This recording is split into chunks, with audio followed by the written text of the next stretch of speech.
Hello, kumusta po kayo? Welcome again to our channel. Opinion ko lang, mga ka-opinion ko lang dyan.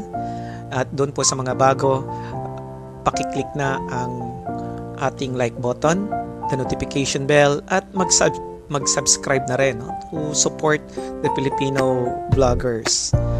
Okay, ang pagkikwentuhan natin ngayon, this is the continuation of our previous videos, which is the function of the executive.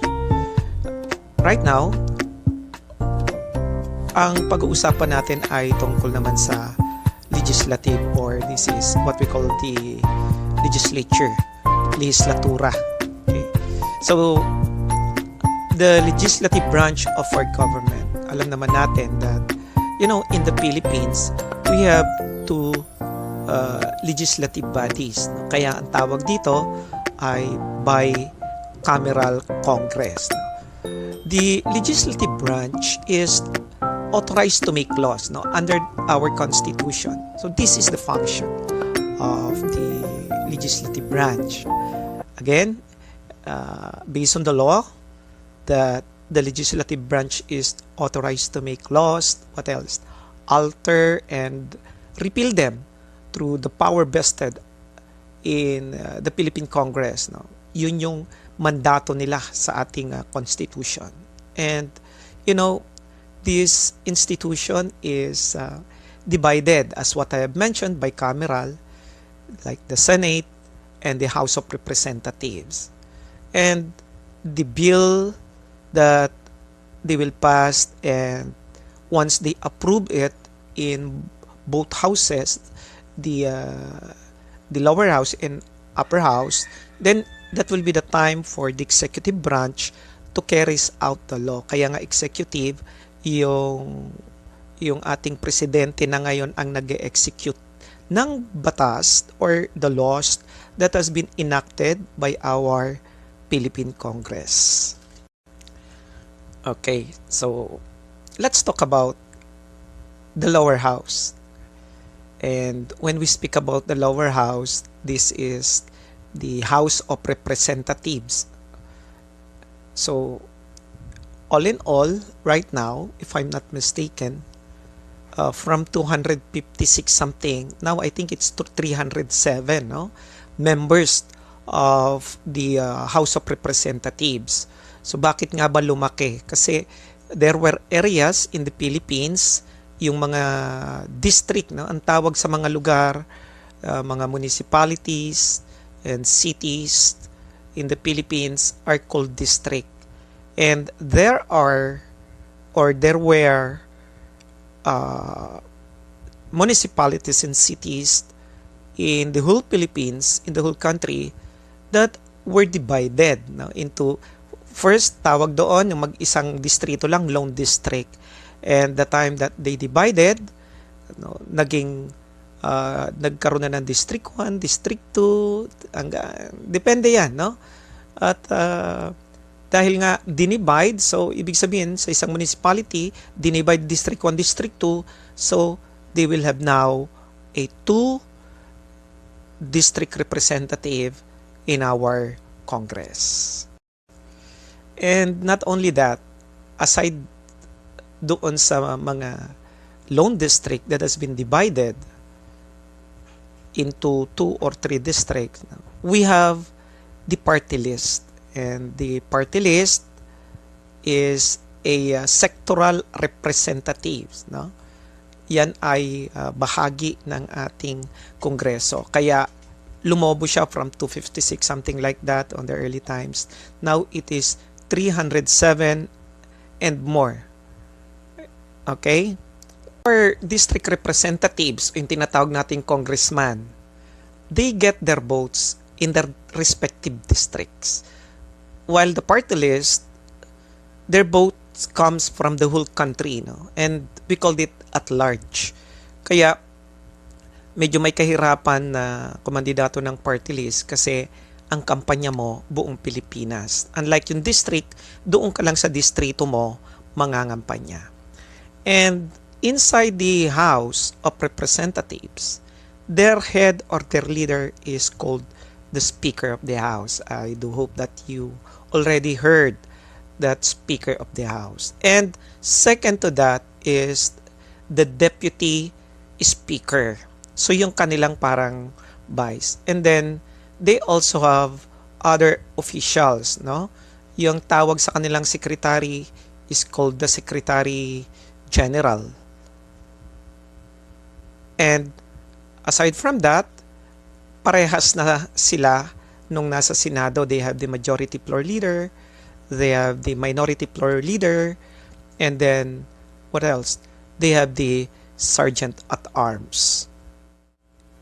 A member of the House of Representatives, they will serve once they won the district representatives, and same as the party list representatives, they will serve for 3 years, and 3 years is equivalent to 1 term. And under the law, they are allowed to run or be re-elected for 3 times or 3 terms. So meaning, if they will be elected 3 times, then if 1 term is equivalent to 3 years, then that will be equal to 9 years. So they will serve in Congress for 9 years. Okay? Now, let's talk about the upper house. The upper house is known to be the House of Senate, wherein we have 24 senators sitting in the House of Senate. Actually, in the world, we have the most numbers of senators, no? Ang daming nagtatanong niyan, bakit 24? Ano bang ginagawa nila doon? Wherein 12 senators, no, is fine with us. But wala tayong magagawa because that is under the law. Let's talk about the term of the senators. So this is not like those members of the House of Representatives that 1 term is equivalent to 3 years. In the House of Senate, once you become senator, the 1 term is equivalent to 6 years. So once you won, then you will serve for 6 years. And again, unlike to the House of Representatives, that the House of the representatives in the House, in the lower house, can serve 3 terms, not in the House of Senate. They are only allowed for 2 terms, then 6 years times 2, then that will be equivalent to 12 years. Pero alam nyo ba na when they were the first election during Cory Aquino's time, yung 24 senators natin, they served for 6 years and then na-extend, and then nagkaroon ng staggered, no? Yung first 12 top senators, they will serve 6 years, and then yung 13 papunta ng 24 senators, they will re-elect for every 3 years. But no longer today, because right now, they both serving 6 years. Yun nga lang, staggered pa rin, no? Every 6 years, hindi sabay-sabay yung 24 senators dahil doon sa ginawa nila that time. Kaya yung 6 years nila, parang 12, 12, 12, 12 ang nangyayari. So, it became a pattern. Kaya you can observe during election time that if there is a national election, 12 senators are the one who is running for re-election if they still have 1 term, or if they reach already the 2 terms, then they will be no longer allowed by the law to run for another term in the House of the Senate. Okay, let's talk about paano nga ba sila binoboto. Unlike the House of Representatives, the district representatives, that their vote comes from their district. But senators, this is same as the party list representatives, wherein their votes comes from the whole country. Yung tinatawag nga natin na at large. So, the head of the Senate, if in the House of Representatives, we called it as Speaker of the House. In the upper house, we called it Senate President. And the next in line there as their official, tawag doon pro tempore. And their secretary, hindi siya Secretary General but Senate Secretary. At parehas na yan, they have the majority floor leader, which is the leader of the majority block, the minority leader, which is elected by the minority block, and they also have the sergeant at arms. No? Ano bang trabaho ng sergeant at arms? So they are the one who is assigned dun sa pagtatayo at pagbaba ng official seal ng Senado and even the House of Representatives. At the same time, they are taking care of the noisy people inside the session hall. Makikita nyo sila yung naglalagay doon, silence. Yeah, silent please.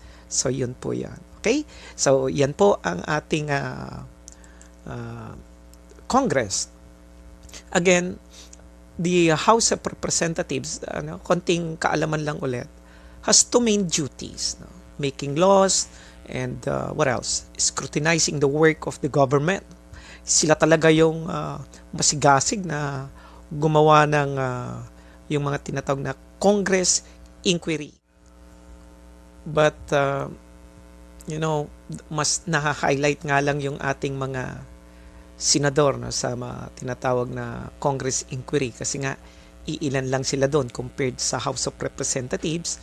There are so many there. Okay, but again, mas mabigat ang trabaho nung nasa House of Representatives.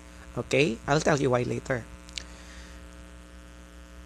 The main task of the Senate, doon naman tayo sa Senado, is considering the bills approved by the House of Representatives. They're the one checking it.